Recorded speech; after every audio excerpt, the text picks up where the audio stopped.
All right, welcome everybody to part 5 of mixing with stock plugins, where we're doing a mix with nothing but Cubase's stock plugins, and we are also taking the same mix and then mixing it with nothing but Waves plugins, and then finally nothing but Slate digital plugins. And then at the very end, we will compare the three mixes to hear some of the tonality differences and the difference in depth and space and those sort of things. And if you've been watching this, of course, yes, there is a few exceptions, but in my mind, they're justifiable. So let's take a look today at what I consider the hardest part of mixing this song, because I have mixed this song in the past before, and the challenge is always getting the keys sounds to sit right with the vocals and the guitar. It's very difficult, but let's jump right into it, and then we'll take a look at the end, and hopefully I don't destroy this, because I am mixing this on headphones, which I'm more used to mixing on my studio monitors. But no excuses. All right, let's go ahead and check this out.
Alone, the peace of mind that I've been searching for, and all I seem to hear is the sound of your laughter. And if you believe that I don't think about you, you should know it's hard to be so far without you.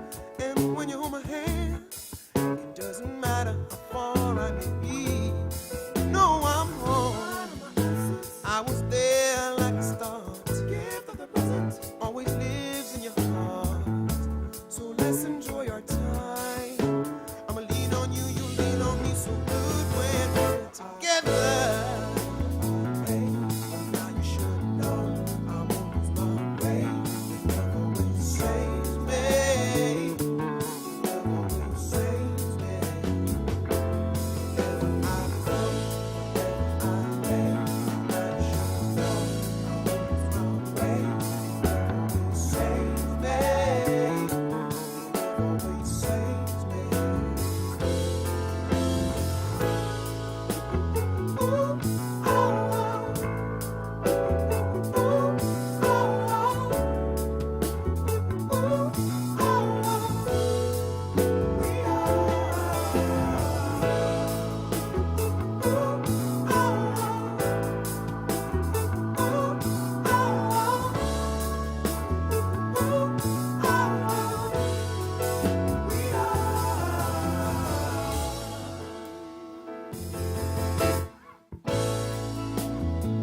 Here we are, well, I'm off again, going through this world and traveling. I done seen some things before I've learned my lesson.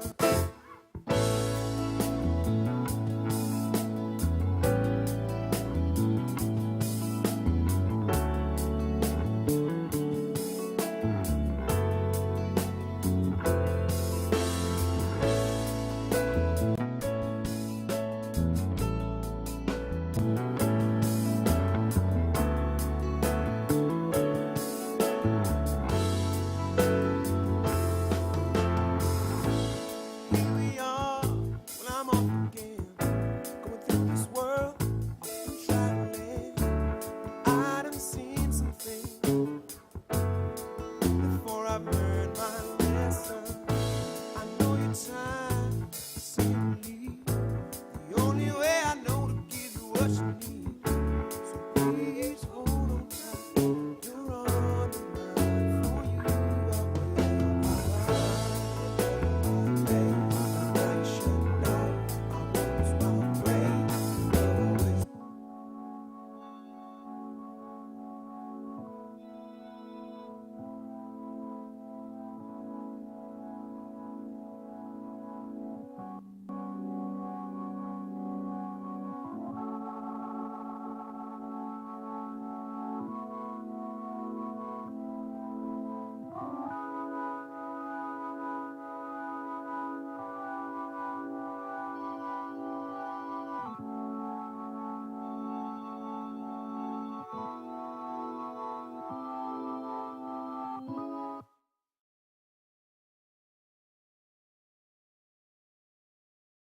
Searching for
Okay, so let's check that out. That was pretty difficult, I'm not going to lie.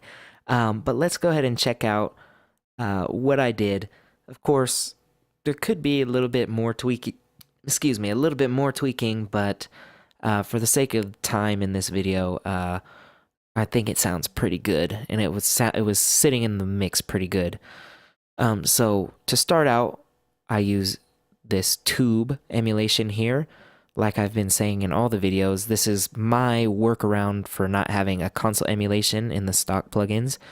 And I just drove this a little bit harder than everything else because I really want that organ to cut through, as well as kind of tame some of the transients on the piano, because I don't want the transient to be too pokey and defeat our guitars there. So it's kind of the same thing with the tape emulation here. I just really wanted to kind of control the bottom end and the top end of that of these keys here. So as far as EQ, rolling off some top end and bottom end because I don't want it to fight the bass, and I also don't want it to fight our vocals later on. And I've been cutting out a lot of upper mids out of things because I don't want it to sound too harsh up there. So to make the keys stand out, I actually did a little bit of boosting up there just to, like I said, make it stand out and have its own character. Okay, going to the actual keys channels itself. The electric keys or the piano, I did similar things on both. I just filled in some of the low mids, which I've been cutting every track around this area. So to give it some of that low mid feel in the whole track, I added some of that there to give it some body and some weight to those keys. Rolled off everything under 40 and gave it a high shelf at about 8K. And then used the tube compressor, slow release, and a pretty fast attack, doing some decent compression on that, and getting some drive from the tubes on this, and using the mix knob. That's what I like about this compressor, is that you can use parallel compression right here, right in the plugin. So that's the same on the left and right side.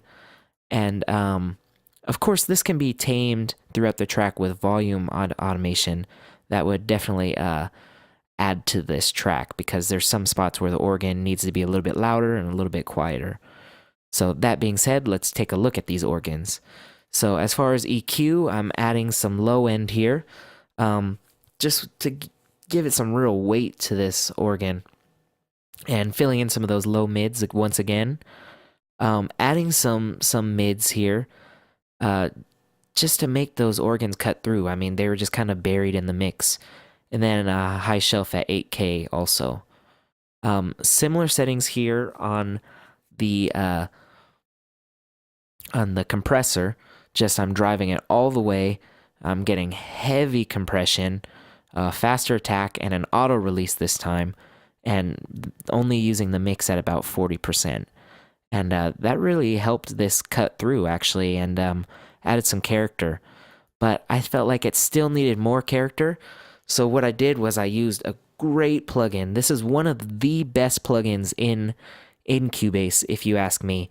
And this is Quadrafuzz version 2.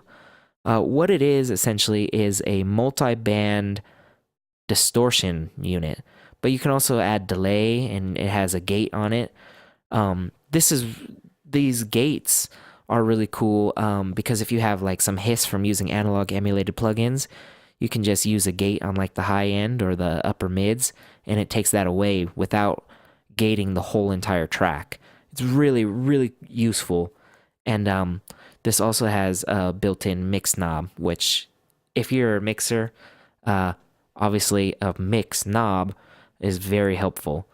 And you can even dial in the mix on all of the distortion here, which this might be something that I experiment with off camera. But for the sake of time, once again, I'll just tell you what I did here. So on the low end, I added a lot of drive using an amp crunch. So this is kind of like your Marshall, where it's driven to the point where it's, if you dial back on the guitar knob, it would be kind of clean. But if you really dug into the notes or turned your volume knob all the way, it's kind of distorted. That's how I thought of this amp crunch. Although I'm not using it on a guitar, I'm using it on an organ. Amps are great on organs, distorted amps. For the low mids, I used 3 tubes, just barely driving it. And then to control the upper mids and the high end, I used some tape saturation on these. Just because to me, tape really controls that high end. It gives it a nice character, but it smooths it out. And that's exactly what I wanted for this kind of organ sound. I could have experimented more with the width, making the upper part more wide and narrowing out the center. But once again, that's something that I might have to do off camera. Plus, this is panned left and right already. It really, in my opinion, it's wide enough. So to me, the real star of this entire chain is this plugin. And you can really, really change the sound of a source with this plugin. To me, this plugin alone is worth the price of paying the full Cubase Pro. I think this is included in like the Elements version. I'm not sure, but this plugin alone is great. This makes me not need to go out and buy something like Isotope Trash or something like that. Decapitator. I know those plugins are wonderful, but to me, this plugin does everything I need it to, and can really add some grit. It could get all the way out, or it can be real subtle, and it's just a very useful plugin. So as far as the keys, that's it. Pretty simple. As you can see, I can do a lot of volume automation, and even on the group level, make these keys either sit back more in the mix or come forward a little more. So I might address that later with some automation, but as far as a static mix, I think it's sounding pretty good. Has a nice character and color, and it's giving some nice front-back depth as well as width. So I hope you enjoyed this video. I hope you learned something new. I would enjoy it if you guys go out and try some distortion on your organ tracks. That's something I learned from listening to Deep Purple, if you know that band. But as I was saying, I hope you enjoyed this video. If you did, please give it a like. If you didn't, you can give it a dislike. That's okay. You're entitled to your opinion, as I always say. If you really liked it, please subscribe. I would greatly, greatly appreciate that. Thank you so very much for watching, and I hope to see you in the next video.